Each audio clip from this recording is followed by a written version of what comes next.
oba muze kunkakasa oba nenjalo kimekinga kiri okuva n'olwaleero. It wasn't an easy decision to take, but the inspiration that I got on that position was because of the approach that I got from numerous leaders. The endorsement that I got from the several leaders was because of my mobilization skills and the unity that I cause.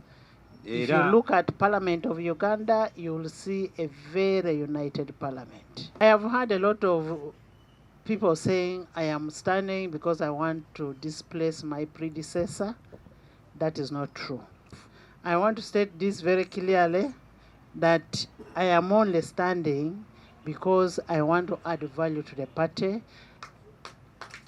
Njalo bakakasa nti nesimbawo olwokuba nti njalo kwongera okuwa party amaanyi n'ekyo party And I also believe that position is for a sitting Speaker of Parliament. Because you cannot be a Speaker of Parliament when you're not in the top organ, a top party organ that makes decision for the country. Kuba tosobola kubeera Speaker wa Parliament nga toli ku lukiiko olukulu olutwala ekibiina mu ggwanga. So for me to be able to make some laws that affect the country, that affect the party, I need to be in that SEC for me to bring what is in SEC to the to Parliament. NRM being a democratic party which is built on the principles of participation and merit.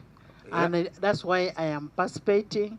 You're going to see the best and you're going to vote for Anita. And based on that, I now officially want to express and declare that I am standing for the second national vice chairperson.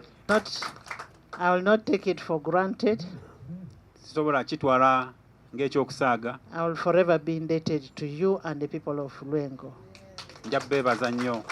And I say all this for God and my country, plus my party NRM.